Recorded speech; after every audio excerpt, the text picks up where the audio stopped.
Welcome to another episode of Safe Space, the podcast for next gen family business leaders. Today we've got Chris Yonker on the show. Chris, welcome to the show. Thank you. Thanks for having me here. I've been looking forward to this. So, Chris, can you maybe share with the audience before we get started a little bit about you, where you're from, and what you do? Sure. I am originally from the Midwest, the United States. I live in New England now. And my background, started at corporate America, working at 3M for well over 20 years. Went into leadership roles there.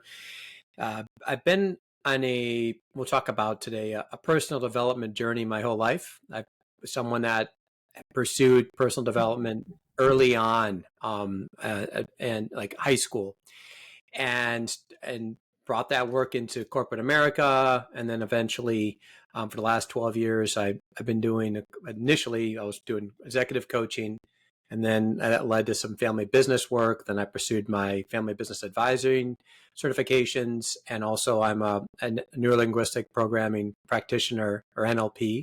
My mentor trained Tony Robbins originally, and so I kind of collection of all those pieces kind of brought me to the world that I'm in today. So, and I guess additionally, I'm also now engaged in a certification program on healing collective trauma and trauma in families and businesses with Thomas Hoops. Wow. So, tell me why. Why did you get into personal development? It's a journey. I was talking to a friend of mine, and we're talking about, what percentage of the population is in personal development, and the number that came about was about 5%. So why are you part of that 5%? Interesting. Really, that seems awfully low. That's fascinating, and I don't know how you stipulate that, right? But yeah, I mean, how many people really study it though? I guess that number has got to be low.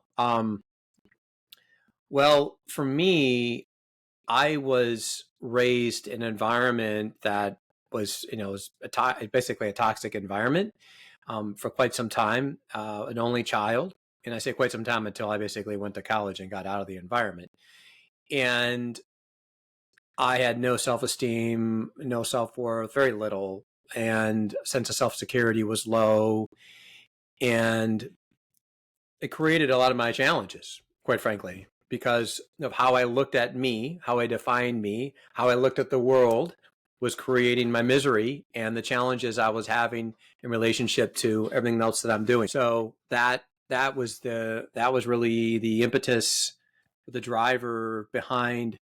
I found that it was like, I remember back in like 1986, and I still have a copy.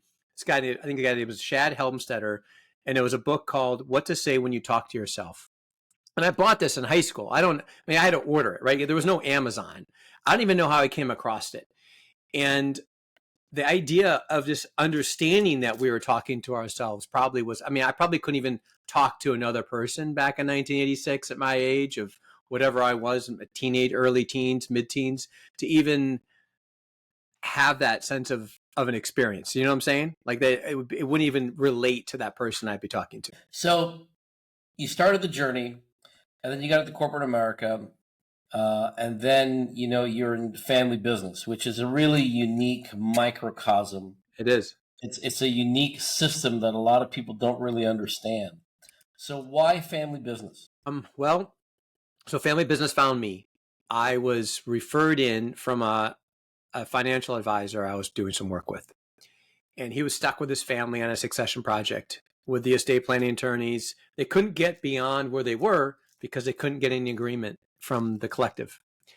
And they've been trying anything and everything they could to get people to think and see things differently, but they weren't able to. And so he asked me to come in, and because he was familiar with the work that I was doing. And so I worked with that family, the individuals. I coached them individually first, and then I pulled them together collectively. And then we were able to get a much higher level of authentic, in our truth, communication with that family. And then that led to other referrals. And then I really liked the space. I'd already been starting doing some work in the privately held space, and the values that family business really resonated with my own. And I really wanted to have the highest degree of impact. And I felt working at corporate, you're always limited by what the stock's doing and what the stock's going to do and the perception of that. And that was driving all the decisions there. And that didn't really align with me.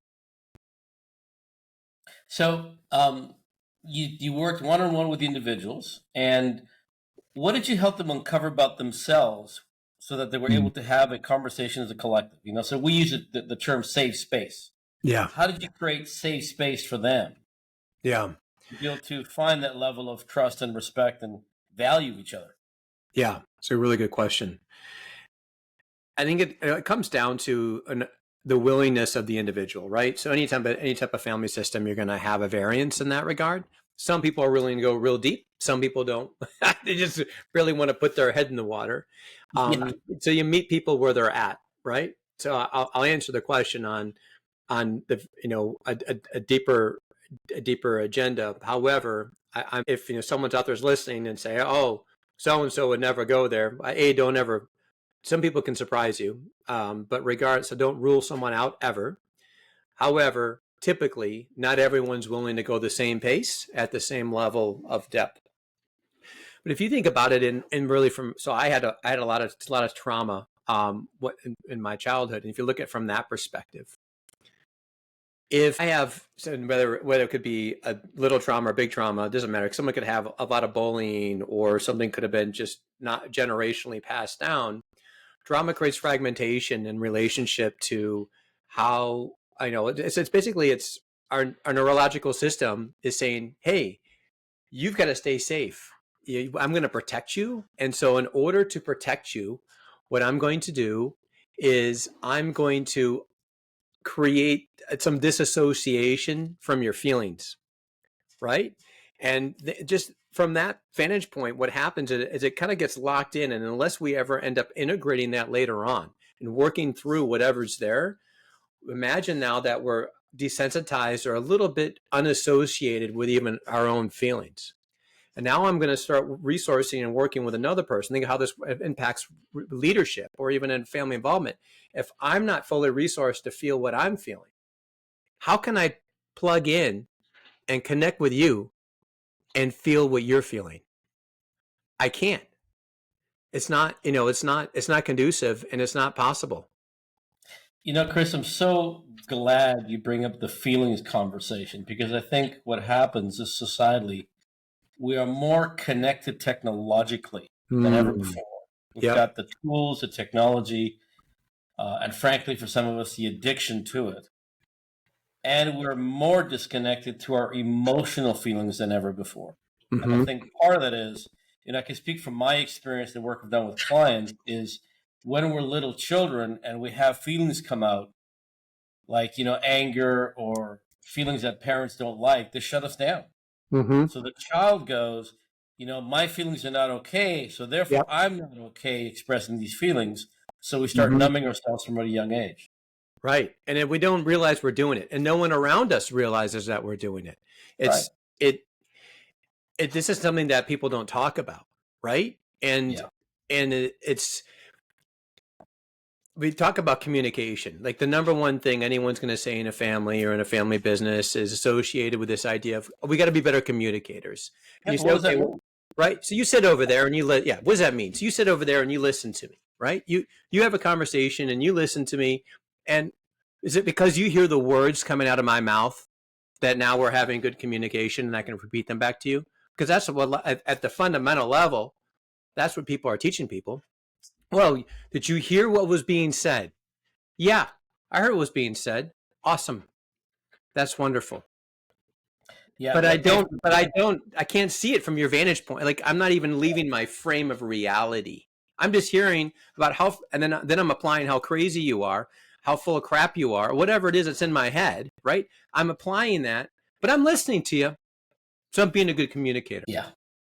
Yeah. And then what happens is, because human beings attach subjective meaning to everything, we're going to listen to what you say based on the subjective meaning of that and the history we have together. Right? So the moment that I get triggered when you're talking to me, I'm already out of the conversation, because I'm over here in my own world making stuff up about what you just said and what it means about me and us. Right. And think about that. So like it's happening in the mind, it's happening in my emotional context, and it's happening in my body. So I'm having this complete experience in my reality interfacing with you, and I'm not connecting with you at all. And that's part of the, it's like, as I got into this advisory work, and this is where we line up so well.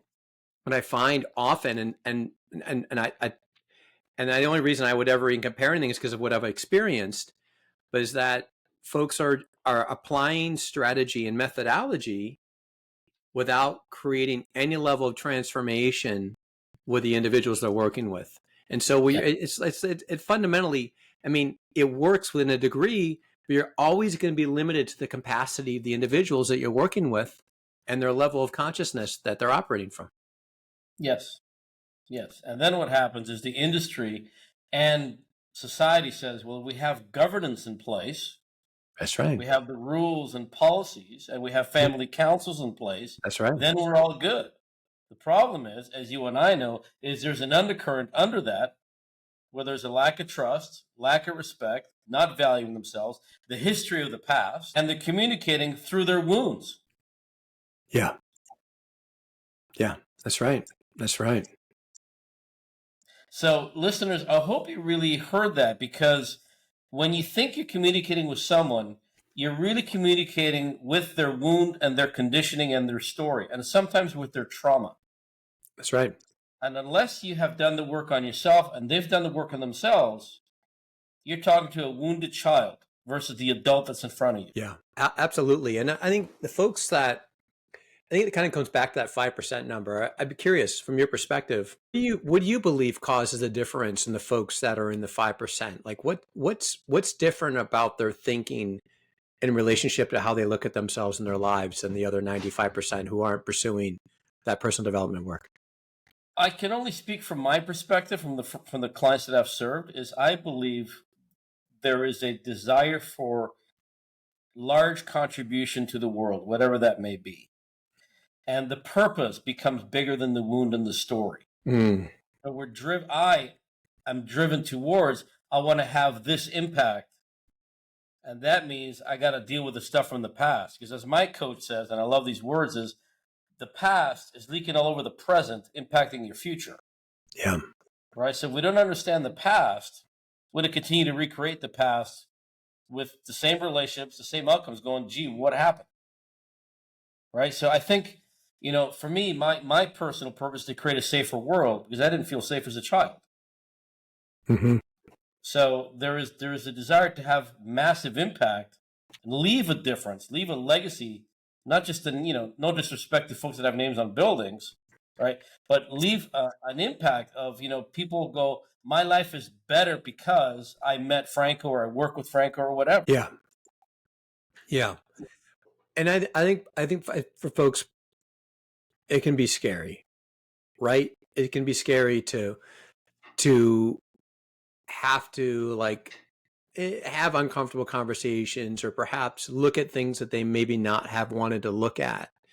However, I would suggest that it's kind of like it's already not working. Like if you don't change anything, to a degree, there's already something not working anyway. And I think the other thing is, people already know who we are.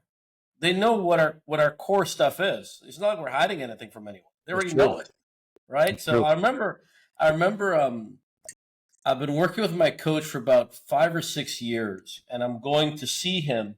And, the little boy in me, his name is Little Chef, and he's right beside me that day. And he looks up and he goes, I wonder what we're going to learn about ourselves today. Like, there was this genuine curiosity. All the other sessions, there was like dread. Oh my God, what are we going to find about me today that's so bad?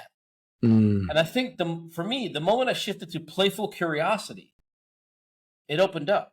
Because when I was playfully curious, it was there's no judgment. Let's just go learn about ourselves. Yeah.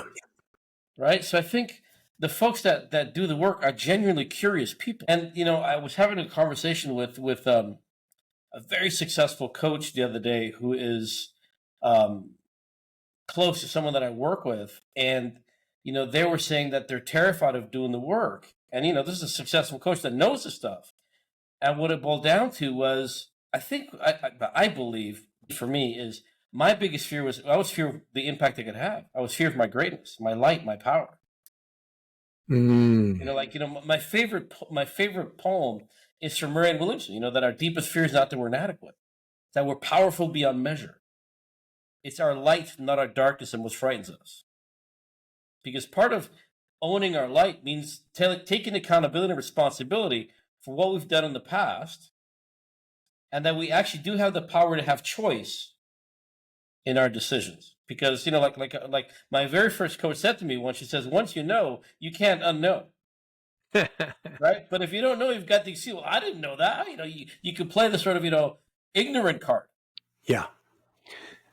Yeah, folks are there's a level of use a movie and the movie analogy, like where so folks sometimes realize they're in a movie and they're acting in a movie, they're playing a role in a movie, but they don't realize that they have authority on the movie, that they actually can step out of the movie and work on co-directing the movie, and they have there's things that they can do, and it goes back to that red pill blue pill analogy from the Matrix, right? Yes. Yeah, I used to have red pill on my license plate actually.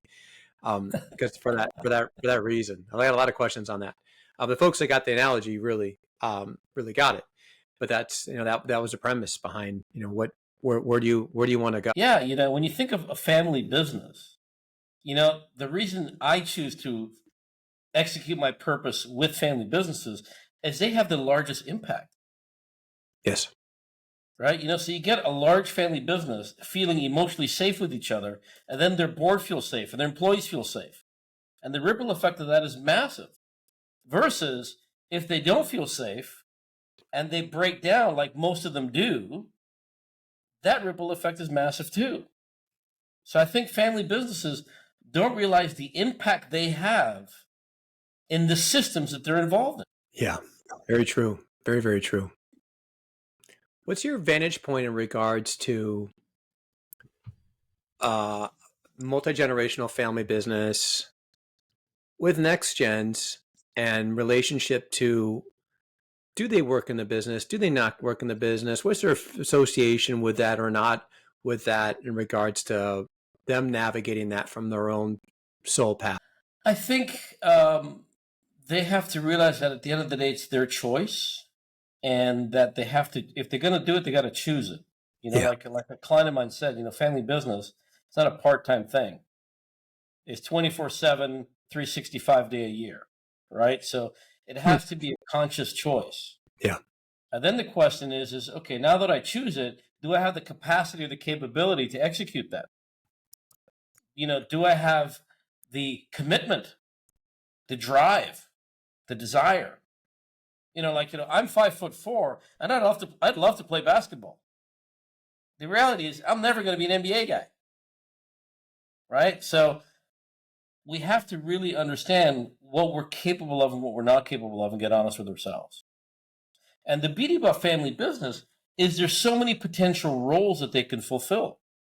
They don't have to be like their mom or dad or grandfather or grandmother, to be at the helm building something. They could be that chairperson. They could be, the chair of the family council. They could be in charge of HR. They could be in charge of the family history. There's so many parts that they can choose to based on what they're passionate about and what they're good at. So it really boils down to getting honest with, I like this and I've got the capacity, capability to do it or not. We have a client that we work with, 7th generation family business out of Europe. And when he was little, he'd go in the shop and there was the pictures of all the predecessors, right? And there was, the one of the woman that started it. And the staff, well-intentioned would say, hey, when's your picture going to be up there? Well-intended. The pressure that put on this young man was massive. So much that he ran away to Australia to go work in a sheep farm so he wouldn't know. And then, he came back and he started working with us, and he realized that he was really interested in one particular part of the family business that had nothing to do with running the shop. He wanted to be the bridge between the emotional side of things and the business. So he's now the chair of the family council. And he chose, and as a result of that, he healed the relationship with his father. His father healed himself because there was a whole bunch of emotional traditions that were in place, having an impact on both of them, the business, and they've completely transformed things. So now they have the very first non-family executive running the firm. Oh, wow. They have women sitting on the board, right? They've bought back shares from the business to make it more family owned. And the business is going like this. It's just taking right off because they've gotten rid of the chains that were holding them back. Mm-hmm. And I think that's another thing, and you'll know this from having done the work, is when we do the work, we let go of the stuff that's holding us back. And all of a sudden, life just accelerates. We accomplish more in less time. And people go, how do you do that? Well, because I'm lighter. Yeah. Yeah. It's almost like a universal law scenario where something occurs in a natural order or sequence. I was talking to a friend and a family business owner, and actually someone who has a multi-family office now, Ivan Ants. And Ivan was telling me how that when you work and when he's seen from his family and the families he's worked with, whenever they've worked on an improved family harmony, family business and wealth always went up. Yeah. When harmony was down, everything else was impacted also. He said there's always a direct correlation. It was just a tail from whenever we worked on harmony, improved harmony, there was a correlation. Yeah, because when you're harmonious, you can make decisions quick. There's less energy expansion. Yeah. And they're aligned decisions too. Yes. They're not misaligned decisions, which makes a big difference. Yeah, for sure. So we've come to the end of the show like I knew we would. So a couple of things. First of all, if there's one piece of advice you could offer the listener for the next gen or senior gen or together, what would that be? And the second piece is, if people want to get a hold of you and work with you and find you, how do they find you? Yeah. And I think first order of business for anyone is really getting clear, questions that we'll ask people to meditate on is, who am I? Why am I here? And what do I want? And just really sitting with those questions, and not expecting, and maybe you may have an answer today, you may not have. That's okay. Just really sitting with those questions is really it's a profound thing to do, because our progress in life it's never linear. And sometimes we think it is. I'm constantly challenging clients when they're looking at things. They're witnessing something, an external reality that isn't aligned with what they expect it to be, or they're resisting what is. It doesn't mean that something occurs in our reality that we're going the wrong way. There can be feedback, but regardless, it doesn't necessarily mean the case. So check in on those things. That would be my advice to anyone out there listening is, who am I? Why am I here? What do I want? Just very abstract questions to ask out of some quiet time, a walking time, however you want it, how you want to connect on that. In order to thank you for asking, the Center for Conscious Living and Fulfillment is the name of our firm. And the URL is actually tied to my name. It's chrisyonker.com. We also run a family business executive forum series that you can plug in there, as well as a newsletter that you can subscribe to. So that's awesome. Thank you. Well, Chris, thank you so much for being on the show. It's been a lovely conversation, as I knew it would. And, for you, the audience, as you know, our guests volunteer their time, share their wisdom, share their insights, because we're passionate about the space, right? And we recognize at the same time that being part of a family business at times can be a lonely place. Absolutely. Who do you talk to about the stuff that's going on in your head, about your siblings, your parents, maybe even yourself? Because, most traditional advisors, and this is no disrespect to them, just don't know how to address these issues, right? So it's important to know that there's people out there that can, and that will hold you in a safe place to be able to have those conversations. Absolutely. So, if there's something that Chris or I spoke to you, drop us a note, let us know, what you liked, how it impacted you. But most importantly, share. Share the show with those that your peers that could be lonely and are looking for a place just to lean in a little bit. Chris, thanks again for being on the show. Thank you.